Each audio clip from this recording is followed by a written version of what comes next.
Good morning, everyone. Thank you, Victor. My colleagues Hans and Ben are here. I'm acutely aware of our time limitations on a huge topic on which I think all of you have thought a great deal, especially this last year when the midterm review of Strategy 2020, I think unprecedented for this kind of a review among multilateral organizations, did something quite remarkable. That is to take a look at how things are going midway through the process of a program, which is also, in a narrower sense, something very interesting for evaluators. Not just come in at the end of the day, which is useful for future projects, but come in the middle when you can, when you have a huge program, to see if mid-course adjustments, revisions, and in some cases dramatic changes is what is required if the conditions have changed sufficiently. So we have some big questions, and I think to be efficient, we'll use some slides to get through the discussion. I think we'll all agree that when you think of Asia, the Asia region and the Pacific, inclusion and poverty remain a top issue. So does resilience and environmental sustainability. And then governance, which was mentioned in the introduction, as something in and of itself a critical factor, but one that cuts across. And so the question is, ADB's positioning against these issues in terms of the strategy and perhaps even more importantly, operations that then support that strategy. Let me just take these up fairly quickly, schematically. The inclusion story, the sustainability story, the governance story, which we talk about much less within these walls, but nevertheless, you'll see in a minute, it comes up at the top of the list when we ask people in Asia, what is the number one issue? It is a perennial winner or loser, if you want to term it that way. Starting with inclusion, there's a lot everybody agrees about. Poverty reduction, central objective. Greater inclusion, meaning greater equality of opportunities and distribution, helps that poverty reduction. So in a country with a lower income inequality, any effort on growth will lead to a better effect on poverty reduction. So that is a simple arithmetic thing, and so that is an immediate justification. But beyond that, there is a question in a region like Asia, poverty reduction of extreme poverty, and in addition to that, concern over distribution of income. And that's where differences will come. Why are we worrying about distribution of income? Here, the presentation explicitly says it will be part of the story. Now, a nice framework, I think ADB has been at the frontier of developing a framework to deal with inclusive growth, which has poverty reduction as a core, but also has income distribution as a feature. Okay, so that's right there. Now, what do we mean by inclusive growth? We won't have time to get into all the details, but one distinguishing feature among people who discuss this would be, is it just growth plus things to make that growth better? In other words, grow as fast as you can, however you can, then add to that access to opportunities, social protection, so people are not left behind. That is a good view. There is a complementary, perhaps a stronger view, which would say how that growth is generated also matters, not just any growth, but equality growth plus access to opportunities plus social protection. So that is the significance of this last thing. The framework, how do we see it? Is it A or B or C, or is it the three combined? Now, we have a complicated discussion. At what time period, how many projects, et cetera, but without getting into that, there is a subtle and maybe more than subtle difference in viewing the inclusive growth story as one in which it is growth, and in addition you add certain things, and the growth also trickles down, but you add to that, versus a view in which how you generate that growth itself is important. Just an anecdote, in the President's presentation at the annual meetings, I thought there was a very significant listing of 7 things within which he characterized, if you want to call it the growth pillar with a lot of infrastructure in it, as one which also directly can contribute to inclusion. And that, I think, is a very important operational statement, which is to say that all projects have a potential. Doesn't mean every project at every point in time must do ABC, but taken together, all of them have a potential to make a difference to inclusion. A lot more to be said, but let me close this slide by simply saying that this view is also something on which international organizations are making dramatic changes. The IMF, at the annual meetings of ADB, spoke about inclusive growth, including income inequality, as not only a nice thing to do, we might feel better, but it is also an essential thing to do to generate and sustain growth. To me, this is a dramatic statement. That is, it is not only a qualitatively good thing, but also an essential thing for higher and sustained growth in today's world. We can give a lot of thinking or logic to that, but if I might just leave one intuitive thing behind it, when we look at the global economy, we almost always find that high-income countries grow slower than middle-income countries and low-income countries. So if you think of the world as one country, how much better the growth would be if the lower income, analogous to the lower income and middle-income countries in the global economy, were bigger participants in the growth process, not as recipients of the benefits, but as part of the growth process. So that, of course, includes infrastructure, education, all the projects. But that is a smart economic policy, and the IMF's recent papers empirically show that this is not a bad deal. So that's a powerful logic for why inclusive growth is one of the pillars of ADB's strategy, and also why that can be operationally made to be a much more powerful pillar than it has been to date. Moving quickly to the second pillar of that strategy, that was inclusive growth, sustainability, environmental, and regional, on which we won't say much today, is something that stares in our faces today. I believe it's 47 degrees this week in Delhi. I think the highest ever recorded could have been 47.2, but just across the weather channels, one after the other, first time in 100 years, first time this, first time that, but it just keeps going as though, well, it's a coincidence, it's something else. Is there anything systematic happening is a question we have to deal with if we are dealing with project effectiveness. I mean, again, very, very down-to-earth issue. Here, this is a pillar of ADB strategy, and infrastructure projects as well as direct projects dealing with the environment have a lot to do with it. The question here again, a bit like the other slide, is this something that we do after growth takes place, or is it something that we do so that growth can be sustained? There may have been a time when we would have taken the first view. People always flip back to the previous 100 years, where a lot of examples can be given where growth came first and then the rest followed, for good reasons, perhaps. But this statement here is taking the view that the investments that ADB would make on, the investments that ADB would make in mitigation and adaptations can be viewed as a benefit but not a cost to growth. And that is a big difference in our mindset.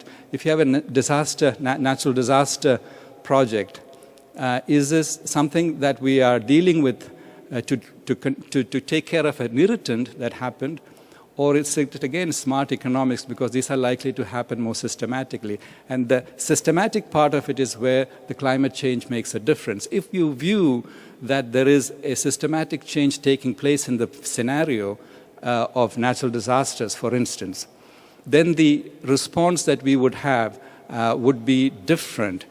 Prevention would become a much bigger part than simply responding. And within prevention, many of the traditional things, capacity building, organizational changes, new technologies, early warnings, all of those kick in. But in addition, you would also have adaptation of the systems in place, and plus more controversial mitigation. Why would you mitigate if you're a small country? Plus, mitigation takes a long time. Its benefits accrue to other people sometimes. And the two combined would make the cost-benefit analysis look less interesting for the one who is taking the mitigation action. But this observation about where things are headed at the moment makes a case that adaptation plus the traditional responses alone would not be sufficient in a region like Asia, which is the biggest recipient of the disasters in all terms that you can imagine, but also a growing contributor to the global and regional situation. Asia, with a quarter of the world's GDP, is a third of the contribution to CO2, potentially could rise to 45% by 2030. So we have a real issue here, and again, ADB's strategy makes a second pillar explicitly sustainable development. So maybe ahead of the curve in terms of the thinking or vision. Is it translating into operational is the question we struggled with in the evaluation. And the midterm review has proposals, and the action plan to come is going to be a precious piece where some of the thinking on the directions would need to be translated into actions going forward. I think the third should get a lot of attention, but very briefly, remarkably, we have the situation where Asia, a very strong performer in economic growth, here features as the this color, okay, if you can follow that, and clearly inside OECD and non-OECD Europe, and inside Latin America. So this cobweb, being outside is great, and being inside is not so cool. So on all these indicators, but particularly voice and accountability, and corruption in and of itself. There are some areas that it strikes you that Asia countries taken together by this index, which are also controversial, doesn't do so well. And so the question here is, to what extent, twofold, what extent the relationship goes from high growth to governance, or from governance to high growth. We can spend the whole day on that. And then the second more difficult question is, what can ADB do? And there's a lot of material on that operations and others and evaluation has produced. The better, more effective way of getting at this is through sectors, rather than having a governance program that directly and in your face takes the issues up, and so on and so forth. But nevertheless, there is a question of working across boundaries on more effective governance program, perhaps at the sectoral level, given the predominance of this. The predominance of this issue is really a dramatic finding. Year after year, well, from 2006, stakeholders have said either corruption or governance, one of the two. They are perennial winners as a top issue that Asia faces. So if the thinking is that for development effectiveness, ADB takes up top issues, then the two that we mentioned first, they also figure in the top 5 to 7, plus this would make the agenda a very, very rational one. Now, I don't think we have a lot of time for 2 slides to follow, so I'll pose them as questions. When we take each of these goals separately, yeah, I think we'll all nod and agree, right? I mean, who would be against any of those in and of itself? It's the conflict, if there are among them, that will make us take positions. So the first question is, does inclusion and sustainability go together, or are they conflictive? It's not entirely obvious, and it's not so automatically. Just to give one example, for inclusion, greater access to electricity for those who are left out, extending the grid, and low-cost energy kind of are advantageous things, which takes you to the world of fossil fuels and massive pollution, and the trends are awful. Not trends that ADB would support. So inclusion versus sustainability. And we can keep going on forestry and land urbanization, but just jumping ahead, before we get to the governance of it, the economists would have solutions, go for win-win solutions to begin with, low-hanging fruits, no regrets, such as if you have massive fuel subsidies for those bad stuff, slash them.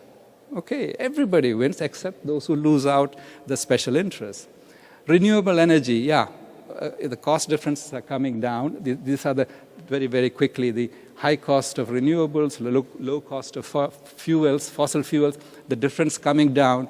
Well, in some stage you have to subsidize that difference, but if they're coming down, here is a win-win in the works. Go for them big time. Natural resource management, many projects deal with them. The problem is that they're boutique projects. They take a particular thing. Can we scale them up?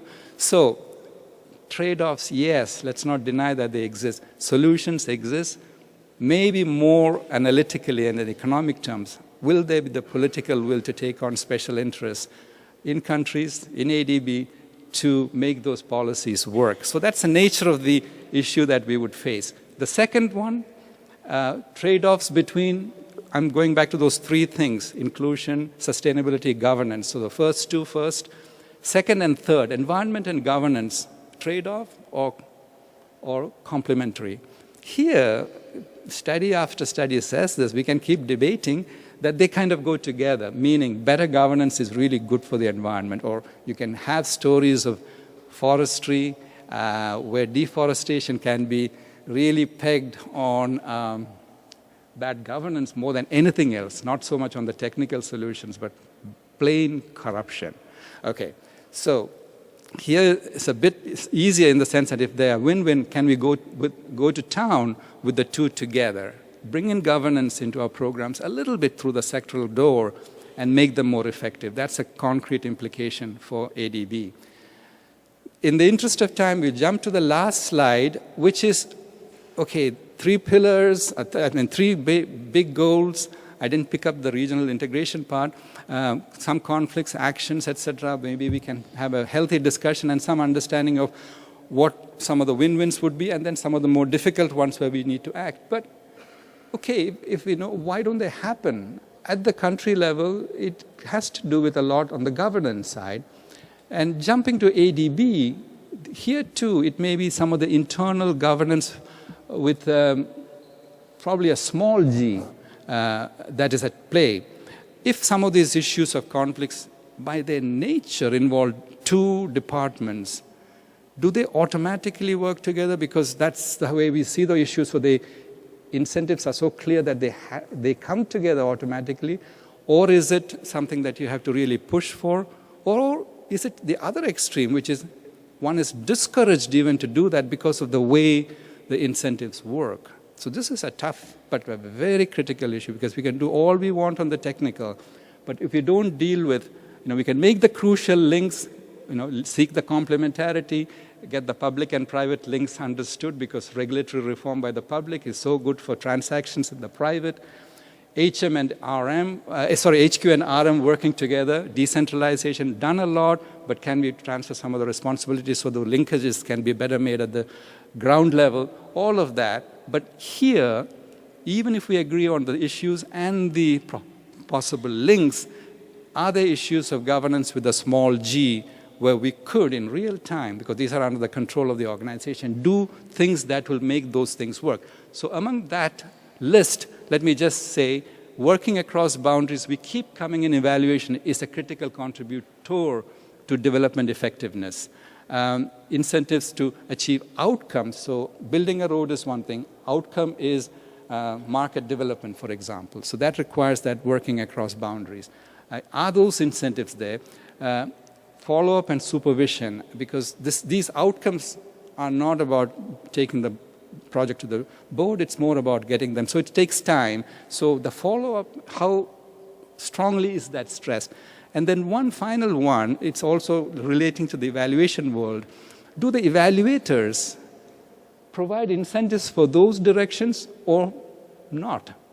Just to give one example, if you have a simple, direct, repeater project, year after year you do those, and they will be completed, let's say, in time, and they get a high success rate. And do we then ask the evaluators, well, here the problem is a bit more complex because of the three things that we talked about earlier.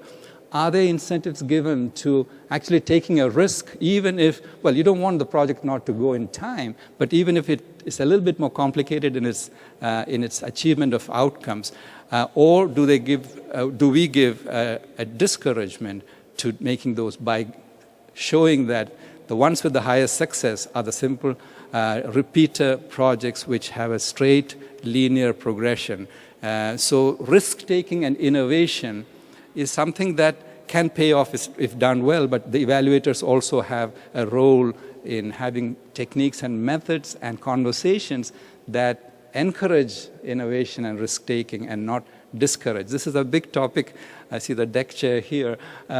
Big topic for discussion in the development effectiveness community going forward. And we'll have an event in September. We kind of tabled it as the innovation and evaluation event rather than just an evaluation event, to which all of you are invited. I think we may be running out of time, so this is time to say a big thank you for your attention, and thank you and congratulations on all your work.